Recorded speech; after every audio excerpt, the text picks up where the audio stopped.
আজ আমরা একজন ব্রাইট অ্যান্ড হার্ডওয়ার্কিং স্টুডেন্টের গল্প শুনব। তার নাম রাহুল। সে এখন ক্লাস 8-এ পড়ে। সে পড়াশোনার প্রতি এতটাই ডেডিকেশন ছিল, জানে আমাকে একটা ভালো কলেজে ভর্তি হতে হবে বলে সে দিন রাত পরিশ্রম করত। আর তার ফ্রেন্ড সার্কেল, বন্ধু বান্ধব বলে কিছু ছিল না, ছিল শুধু তার কাছে বই আর পড়াশোনা, যাতে তার লক্ষ্যে পৌঁছাতে কোনো ডিস্ট্র্যাকশন না থাকে। যথারীতি স্কুল বোর্ড এক্সামে দারুণ রেজাল্ট করে এবং সে মন মতো খুব ভালো কলেজ পায়। এবার তার লক্ষ্য ক্যাম্পাসিংয়ের মাধ্যমে খুব ভালো একটা কোম্পানিতে জব পাওয়া এবং নিজের কেরিয়ার সেট করা। সেই মতো দারুণ পড়াশোনা করে খুব ভালো নাম্বার পেয়ে গ্র্যাজুয়েট হন।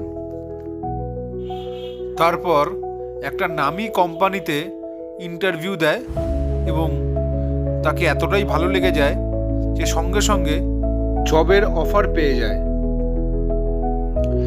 আর অফিসও তার খুব ভালো লেগে যায়। তার একটা স্যাটিসফ্যাকশন ফিল হয় যে আমি যা কষ্ট করে পড়াশোনা করেছি সেটা ওয়েস্ট যায়নি, সেটা জাস্টিফাইড হয়েছে। তার সারাদিনের রুটিনই ছিল ঘুম থেকে উঠে খাওয়া দাওয়া করে অফিস চলে যাওয়া, আবার অফিস থেকে বাড়ি, আবার পরের দিনের অফিসের জন্য প্রিপেয়ার্ড হওয়া। মাসের শেষে মোটা স্যালারি পেয়ে সে খুবই খুশি। সে ভাবতে থাকে যে কোথায় কি খরচা করব, কিভাবে এই টাকার দ্বারা নিজে খুশি অর্জন করব। প্রথম দিকে এই লাইফটা ভালো লাগলেও আস্তে আস্তে একাকিত্ব গ্রাস করতে থাকে।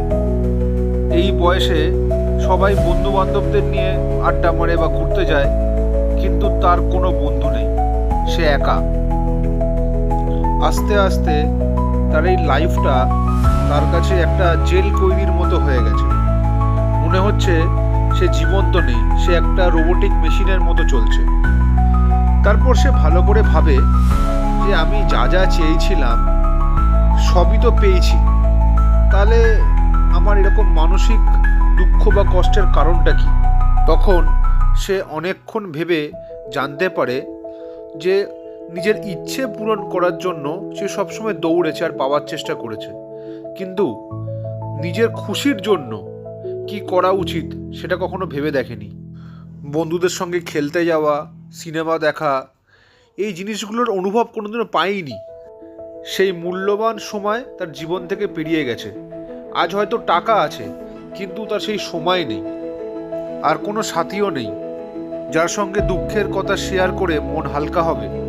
সে তখন বুঝতে পারে নিজের ইচ্ছা পূরণ আর নিজের মানসিক আনন্দ দুটো আলাদা।